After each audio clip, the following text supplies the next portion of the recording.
Welcome back. It's Craig again, and we're going to do some more exploration into the powerful ABB Robot Studio 6.05. In this little video lesson, we're going to create a basic station. So the goal of this little video is to learn how to create a basic station. We're going to put a robot there, put a controller there. We're going to put a couple of fixtures like a table and a box. And then in future videos, we're going to actually uh, work on that box. We're going to do some program the robot to operate on that little workpiece. So to create a station, there's three basic ways of doing that. You can create a solution with an empty station and then add a robot later while you're in the simulation. You can create a station with the robot controller, or you can do just an empty station with no robot or controller. So let's do the solution with a station and the robot controller. Go over here and give the station a name, and I'm going to call it, give it my name, solution, and we'll just call it solution 1. You give it a location where you want to save it. I would suggest you save yours on the H drive, so it's always handy. We give it a robot name. In this case, we're going to use a robot called an IRB 1600, so I'll call it IRB 1600. It's already been used as a name, so it's alerting me that's not good, so I'll call it IRB underscore 1600, and now I don't see the flashing exclamation point. All right, we're using robot bar 6.05, of course, and now we'll choose the robot. In this case, as I said, it's going to be an IRB 1600. IRB 1600, where are we? There we are, 1600. We'll choose the 6 kilogram payload with a 1.2 meter arm reach. And that sounds good. And now we'll create the station.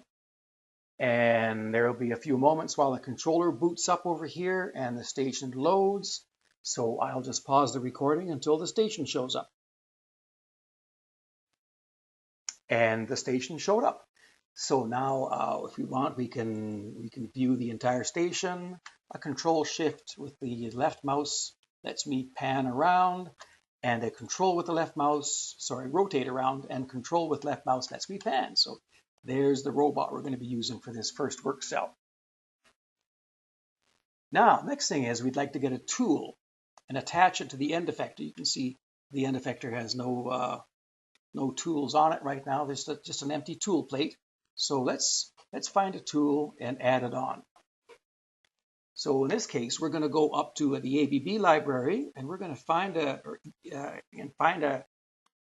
the ABB library, the import library, and we're going to find a tool. So in this case, I'm going to browse and to the library that your instructor points you to, and we're going to look for something called a pen. And there it is. We're going to choose a pen. That's what it looks like. And we're going to open that up. And now you see the pen has actually showed up at the base of the robot, right at the world 000 point, and that's fine. Now, we want to take this tool now and mount it on the end of the robot. To do that, the simplest way is to take the tool and right-click on it and drag it over and drop it on the IRB 1600. And it's going to say, do you want to update the position of the pen? You say yes. And now the tool, a special device, has been added on the end of the robot in the appropriate way.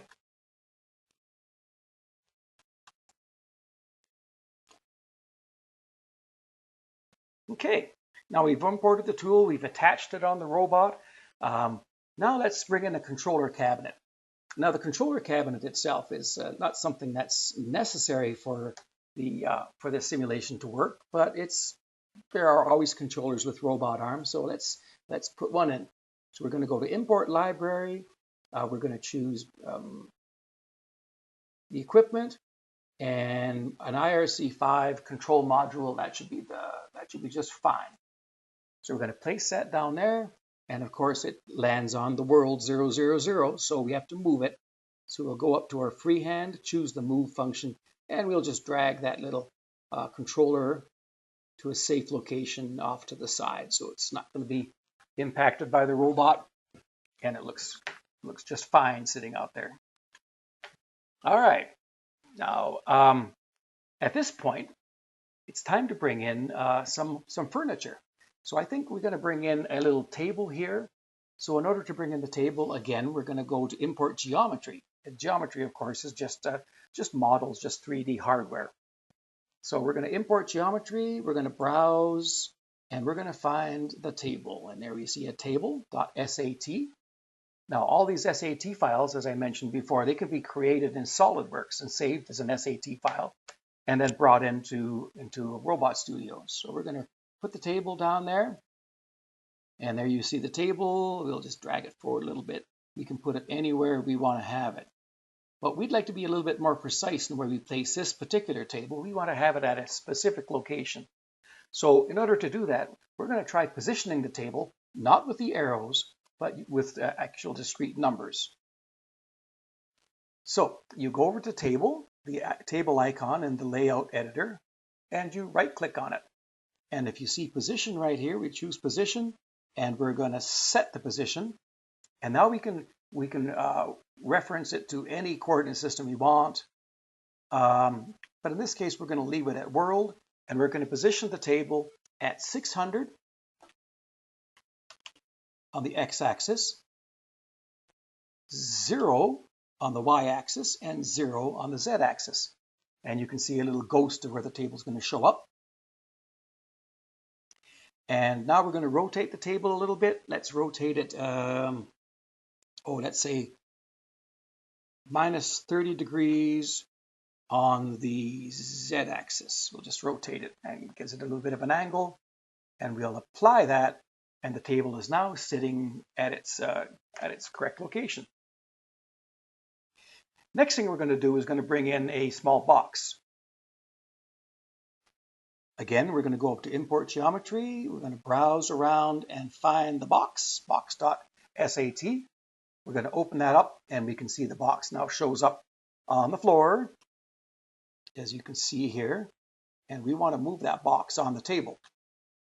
And we'll just make this easy on ourselves by zooming extent, and we'll just move it around until we can see the box quite clearly and the table quite clearly. Now, again, I can move this box many ways. I'll just, one way is to drag it where I'd like to have it.